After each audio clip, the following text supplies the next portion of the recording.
J'accompagne Maëlie Larcher Bonsoir. pour... Ah, donc en fait, vous l'applaudissez, mais moi... Non, c'est pas sur ça. Ah ouais, c'est beau ça. Vous pouvez applaudir Rokhaya Diallo.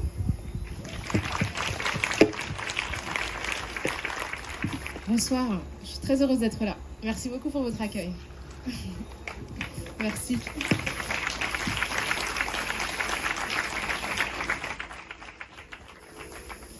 Comment ça va? Ça va bien, ça va bien. Ça va d'autant mieux que j'ai l'impression qu'on est en bonne compagnie. Ah, et moi, ils m'ont pas applaudi. Hein, donc, je sais pas. Ah, c'est bien ça. Rokhaya. Et si on commençait l'interview comme toi, tu commences tes podcasts? Alors effectivement, dans le podcast que j'ai créé avec Grassley, qui porte sur les questions raciales, on demande à nos invités comment, si elles se positionnent sur le plan racial, et si oui, comment. On le fait parce que comme on parle de ces questions-là, on a envie que les gens comprennent comment leur rapport s'est construit par rapport à la race et comment elles ont été perçues, s'il y a eu des déclencheurs dans leur vie, etc. etc. Donc si je dois me présenter par rapport à... à la perspective sociale et par rapport à l'endroit où je suis située socialement, je dirais que je suis une femme noire, en tout cas en France, perçue comme noire, musulmane, hétérosexuelle, cisgenre.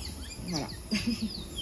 On va parler de Ne reste pas à ta place et Kiffe ta race, qui est un podcast que tu as fait avec Grassley. De ce podcast résulte le livre. Donc dans ce livre, on parle beaucoup de la race. Donc j'ai envie de te demander... Pourquoi c'est important de continuer à parler de race à l'heure actuelle, là, en France? Alors, c'est un travail, effectivement, qu'on a initié avec Grace en 2018, en créant le podcast. Grace est d'origine sino-cambodgienne.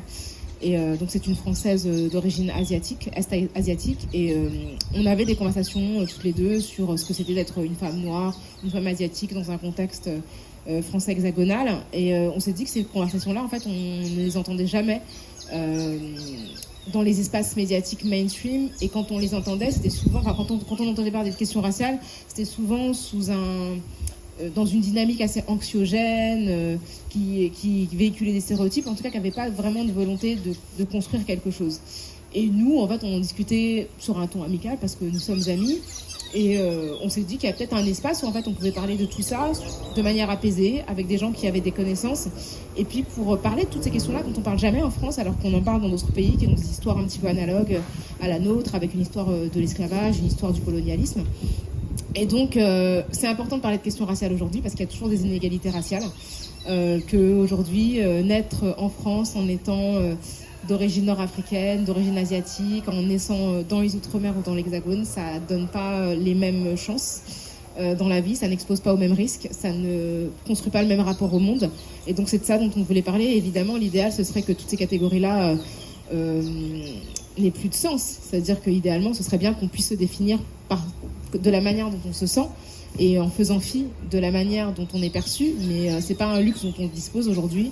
Et je pense que c'est important d'outiller les gens, en tout cas de partager les outils qu'on a découverts chez des chercheurs, des intellectuels, des artistes, pour que les personnes puissent simplement naviguer dans une vie qui n'est pas toujours facile, quoi. Donc tu nous dis, enfin vous nous dites, avec Grace, dans le livre, que la race, c'est surtout une expérience sociale. En quoi c'est une expérience sociale? En fait, ce qu'on dit, c'est que déjà on parle de la race au singulier, parce que les races au pluriel, ça n'existe pas, dans le sens où on appartient tous à la même humanité, tous et toutes, et que donc il n'y a pas de race sur le plan biologique. Il y a évidemment des ethnies, des ethnicités, des différences de phénotypes, d'apparence physique, mais on ne peut pas strictement associer ces différences à des groupes raciaux qui seraient figés. Et ce sont des constructions qui sont liées à l'histoire, et quand on parle de la race comme d'une construction, c'est une construction qui a été créée dans une optique de domination. Quand on a réduit des personnes à l'esclavage, en fait, il a fallu justifier ce système-là. Et ce système a été justifié par des catégorisations, des hiérarchisations dont on perçoit l'héritage encore aujourd'hui dans les rapports sociaux. Donc ça se perçoit dans les rapports géopolitiques, donc dans la division du pouvoir dans le monde, mais aussi dans les rapports sociaux entre personnes minorées et personnes majoritaires. Donc la race, c'est une construction qui a vocation, on espère, à disparaître, mais qui produit des effets. Et donc nous, on parle quand on parle de la race, en fait, on parle d'un régime et d'un rapport de pouvoir et d'un rapport de domination, et pas d'une situation objective. Quand on parle des personnes, par exemple, qui sont considérées comme noires, tous les trois, par exemple, autour de la table, on est considérés comme noirs, et en fait, on vient pas du même endroit. Enfin, précisément, on n'a pas la même culture d'origine, on est tous les trois français, on se ressemble pas vraiment en réalité, on n'a même pas la même couleur de peau exactement, mais on appartient à la même catégorie parce que l'histoire de nos ancêtres les a enfermés dans ces catégories-là.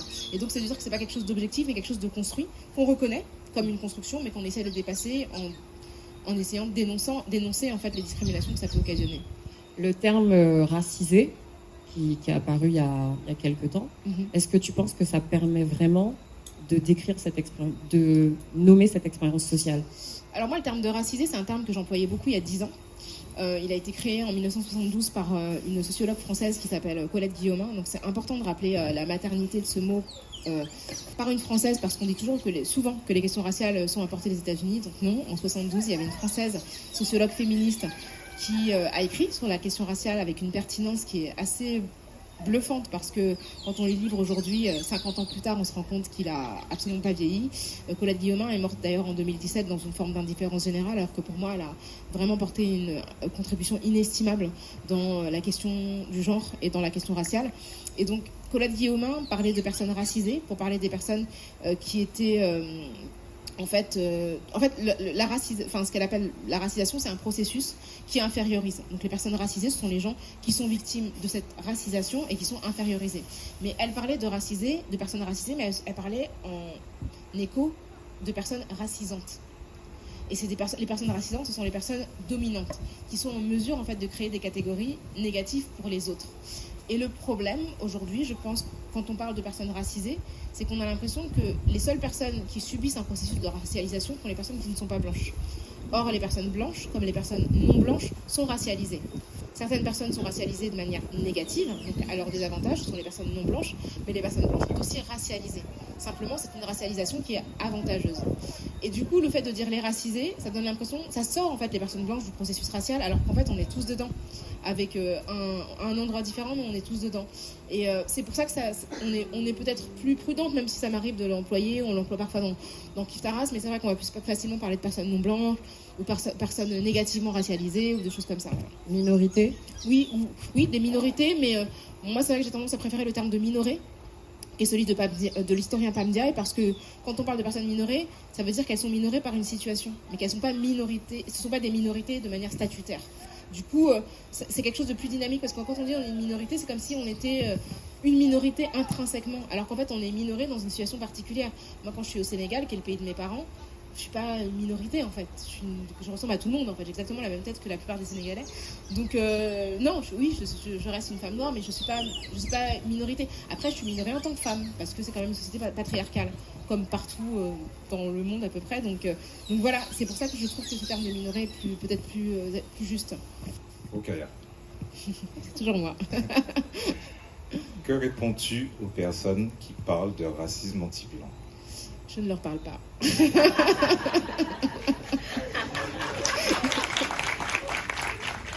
Mais le racisme, ce que ça a de particulier, c'est que c'est un système de hiérarchie qui va classifier des groupes et qui a une vocation en fait d'exploitation.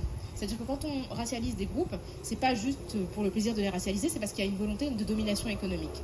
Et donc cette histoire de la racialisation, qui vient de l'esclavage, qui s'est poursuivie dans la colonisation et après dans le génocide des juifs d'Europe, c'est un processus en fait qui est un processus d'exploitation, de déportation massive, d'extermination qui a duré plusieurs siècles et dont les conséquences sont perceptibles aujourd'hui. Ce qu'on peut éprouver à l'égard de personnes blanches, on peut éprouver de la haine contre les personnes blanches, ce qui est évidemment tout à fait condamnable, de la haine, on peut discriminer, c'est-à-dire traiter différemment des personnes blanches, mais on ne peut pas parler de racisme parce qu'il n'y a pas de système en fait qui, de manière collective, va défavoriser et désavantager les personnes blanches. Et je pense qu'on peut faire l'analogie avec des gens qui vont parler de sexisme anti-homme. En fait, voilà, on voit bien que c'est ridicule, c'est que voilà. Et d'ailleurs, Albert Memmi, quand il parlait de ce qu'on pouvait considérer comme Albert Memmi, donc c'est un intellectuel tunisien qui lui est décédé il y a 2 ans, pareil, un grand penseur de la question raciale dans le contexte français, lui parlait d'un racisme édenté, en disant, en fait, pour dire que quand bien même les personnes minoritaires éprouveraient une forme de racisme, et c'est pas forcément le terme, mais vis-à-vis des personnes majoritaires, et quand il parle de racisme édenté, il veut dire que c'est un racisme qui n'a pas de pouvoir. Si vous n'avez pas de dents et que vous mordez quelqu'un, bah voilà, ça fait pas très mal en fait.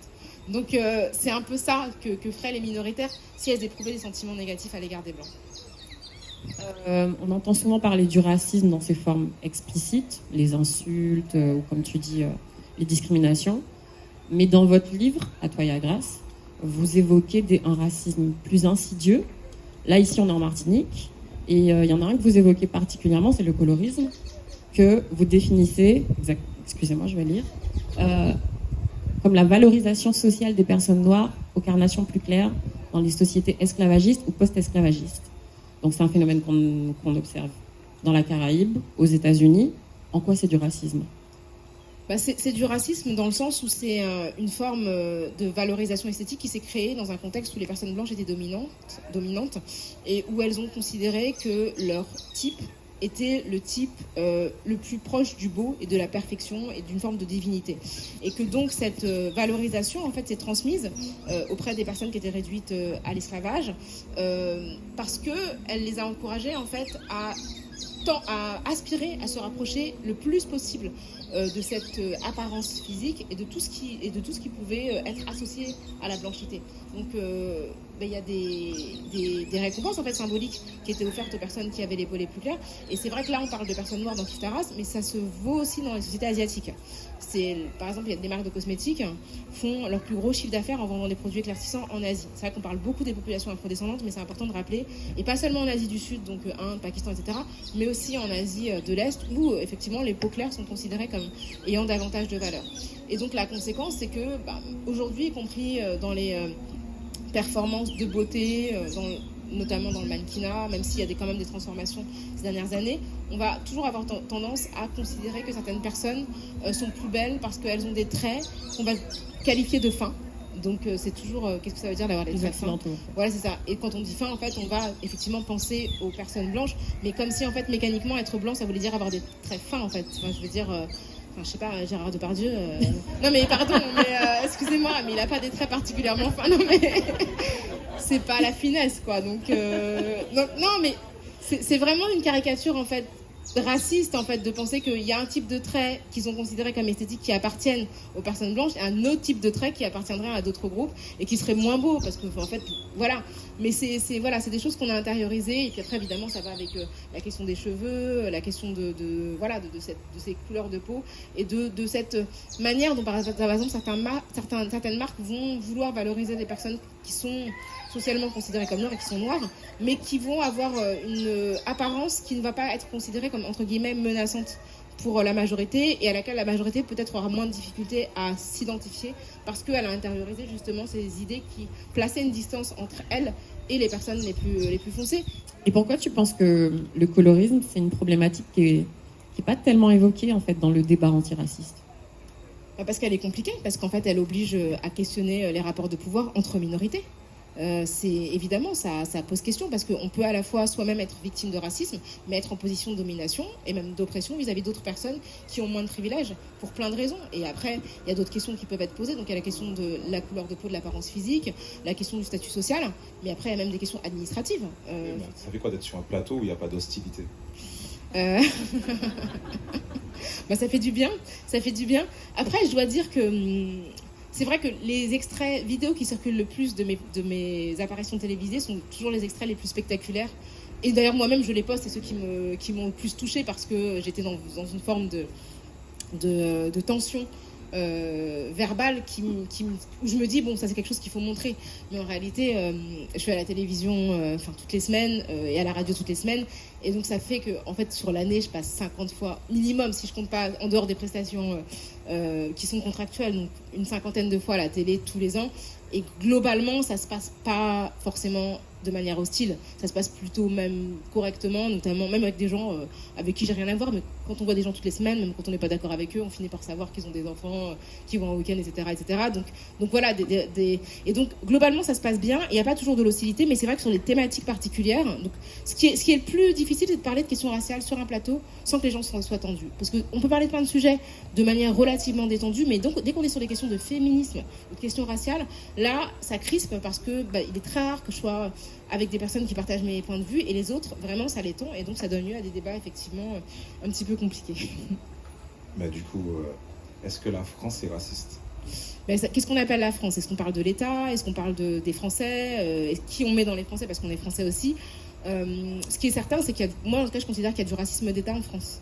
Et quand je parle de racisme d'État, ça ne veut pas dire que l'État est raciste au sens où il y a des lois qui sont explicitement racistes, mais qu'il y a des formes de racisme qui sont perpétrées par les institutions françaises. Et, après, pour moi, la preuve la plus évidente, c'est la police.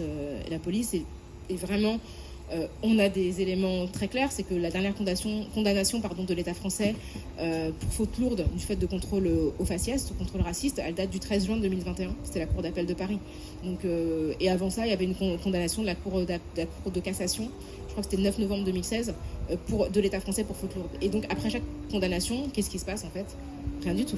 C'est vrai que le côté la France est-elle raciste ?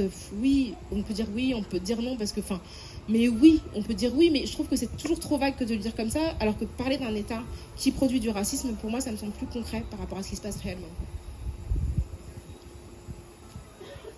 Quand on a lu tes ouvrages, c'était difficile de se dire c'est bon, on va la coincer là, tu vois. Et du coup, on comprend pas que les gens ne comprennent pas. Comment tu expliques ça ? Déjà, je pense que les gens en question ne lisent pas du tout mes livres, en fait.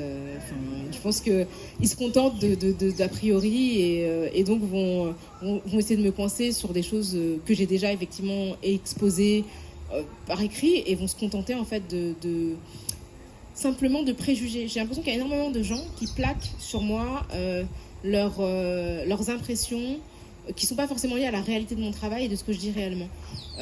Donc, il y a beaucoup de mauvaise foi.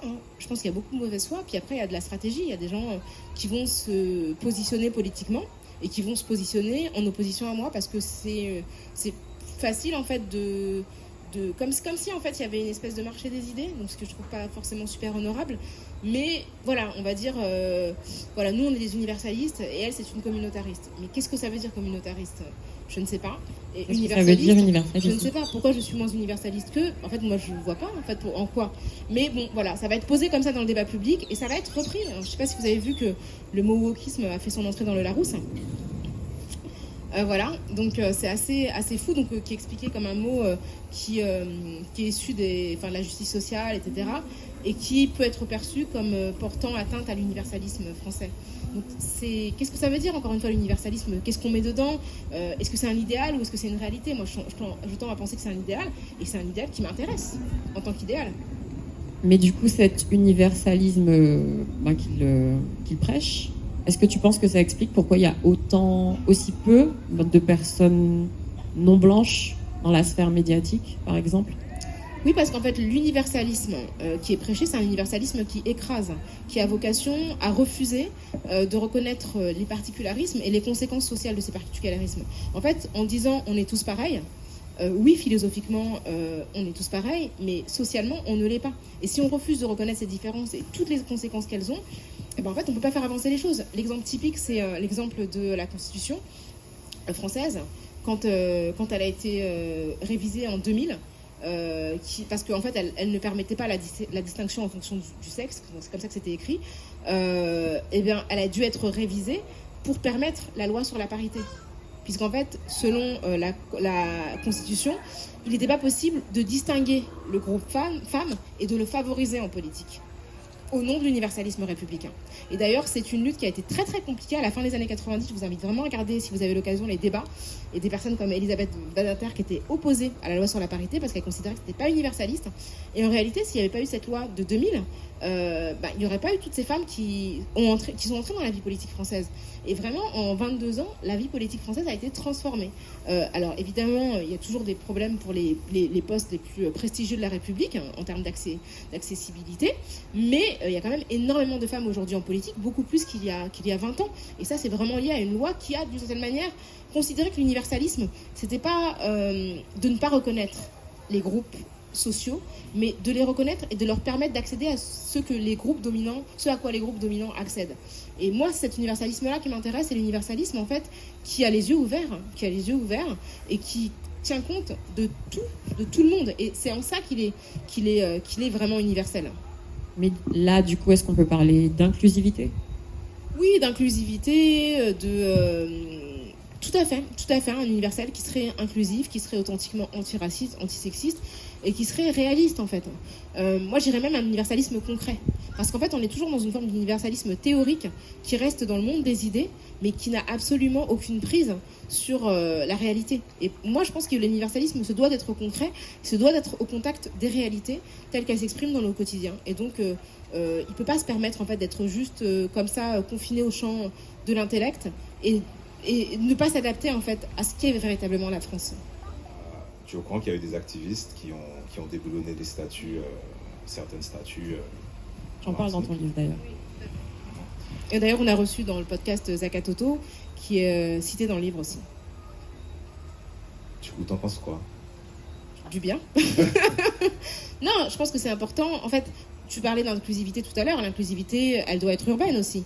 Parce qu'en fait, la réalité, c'est que le choix de statut, le choix de nom de rue, c'est le choix de personnes qu'on décide de glorifier. C'est pas juste retenir les noms de personnes qui ont compté historiquement, mais c'est choisir de les célébrer et de leur donner une visibilité dans un espace partagé. Et si cet espace partagé correspond, si c'est un espace qui est partagé avec des gens pour lesquels ces personnes ont été des oppresseurs, en tout cas elles ont été des oppresseurs de leurs ancêtres, qu'est-ce que ça leur dit en fait ? Ça leur dit que cet espace est bienveillant. Est-ce que c'est un espace qui est ouvert ? Est-ce que c'est un espace dans lequel vous êtes bienvenu si vous avez une statue d'une personne qui a supprimé vos ancêtres ? Qu'est-ce que ça vous envoie comme message ? Sachant qu'en plus, je sais pas, je crois qu'à Paris, le nombre de statues de femmes, c'est 13%. Je suis sûre qu'on peut trouver plein de femmes qui n'ont pas commis de génocide. Je pense que c'est pas très compliqué. Donc, à mon avis. Donc je crois qu'à un moment donné, il faut être volontariste et dans cette optique-là, on peut ouvrir et vraiment faire en sorte de glorifier des personnes qui méritent d'être glorifiées. Et ces statues-là, on peut les déplacer, on peut les mettre dans des musées, rappeler qui étaient ces personnes parce qu'elles ont joué un rôle dans notre histoire, elles ont joué un rôle néfaste. Mais je suis désolée, quand après la Deuxième Guerre mondiale, toutes les statues de Philippe Pétain ont été déboulonnées, tous les noms de rues ont été effacés. Et je veux dire, oui, super, il a gagné la bataille de Verdun, c'était un très grand maréchal, mais on est d'accord, c'était aussi un génocidaire. Donc, tout le monde est d'accord en France pour ne pas célébrer le maréchal Pétain, parce que c'est quelqu'un qui a collaboré avec les nazis et qui a perpétré un génocide. Donc, pourquoi on ne peut pas appliquer ce raisonnement à d'autres personnes qui ont fait exactement la même chose ? Si toi, tu pouvais choisir une personnalité qu'on mettrait en statue, ça serait qui ? Une femme, hein ? Une femme, il y en a plein. Enfin, je pense que voilà, ça commence avec les sœurs Nardal, Solitude.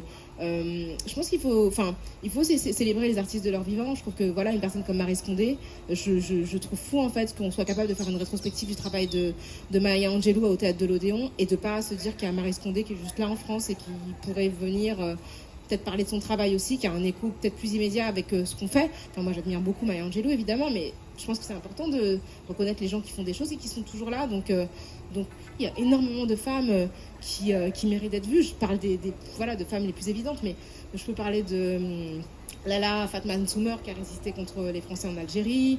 Bon, après, c'est compliqué. Le rapport de la France avec l'Algérie est difficile, mais voilà, moi, c'est une femme que j'ai envie de célébrer. Je peux parler des femmes aussi qui ont marché dans les années 80. Pour l'égalité contre le racisme, il y en avait plein. Il y avait Salika Amara, il y avait Marie-Laure Mahé. Voilà, c'est de la marche de 1983.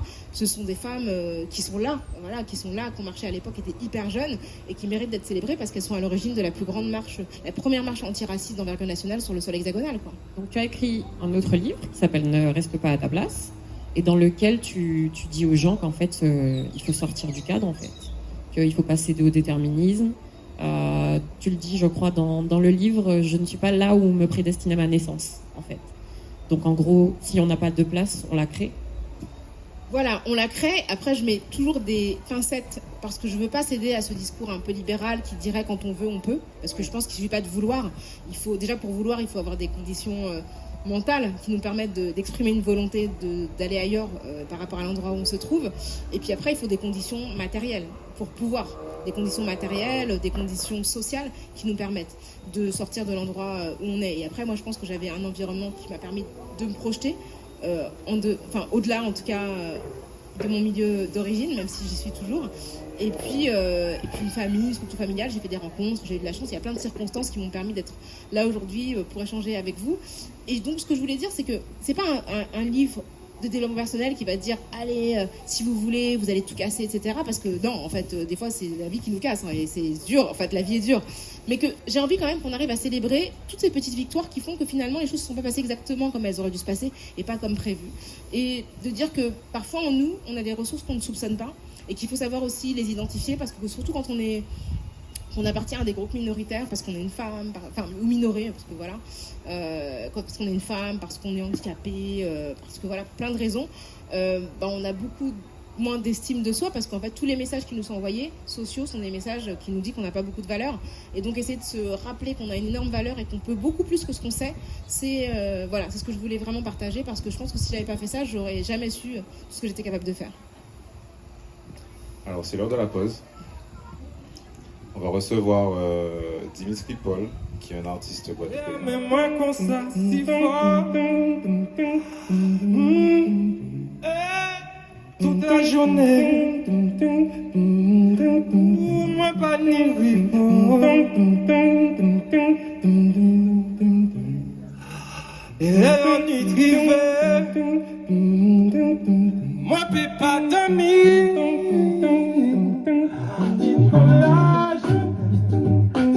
Moi peux pas faire mes yeux. C'est où qui en reste de moi. Là où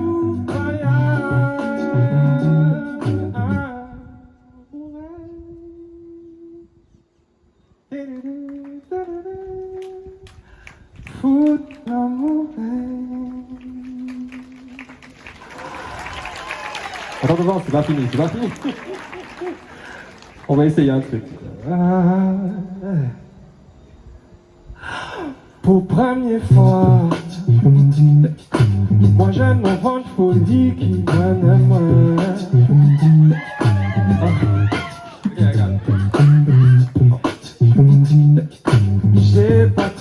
J'ai pas encore toutes les paroles. Ce genre d'idée, tu sais. Mademoiselle ne veut même pas souquer avec moi. Mademoiselle, mais qu'à moi peut faire pas, ou qu'à moi peut faire pas. Qu'à moi peut faire pas, qu'à moi peut faire pas. Qu'à moi peut faire pas. J'aime you douce, mais pas passer moins. Ou tellement douce, moi vérité et fille. Simplicité, qui fait moi toujours apprécier. C'est grande chère, qui fait si moi toujours chanter. J'aime you douce, mais pas passer moins dire. Ou tellement douce, ma vérité. Ouh, il pas qu'à dépasser sans bombe lacrymogène. Mais pour l'enterrement, pas chaudier en route. Discuter sans goûter, là, ça pas trop bon. Et yo maille et puis magnum yo. Tout point qu'à chercher. Toute police connaît, tu vois, dans poste ni photo yo. Dit qu'elle fait la je sais pas qui trop fait pas yo. Mais l'homme a la qu'à attendre yo. Ouvert si on a les réalités là. Ni qui comprennent que moi je passe le pétrole. C'est bon, c'est le moment qu'à faire ich me cherche. Pas qu'à trouver mes sous. Ouvert si on a les réalités là. Ni qui comprennent que moi je passe le pétrole. C'est bon, c'est le moment qu'à faire ich me cherche. Et tout pas de qu'à trouver mes sous. One man can't satisfy her. She needs more wood for the fire. The six ways getting higher. Some more money she requires. House, girls, and then she desires. So from the prostitution, what she wants inside.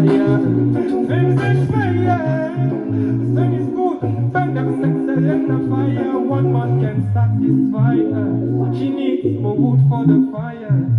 Say the six springs getting higher. So more money she require. House, cars and land she desire. So from the bush show me desire. Things and fire. Sun is cool, but not sex and fire.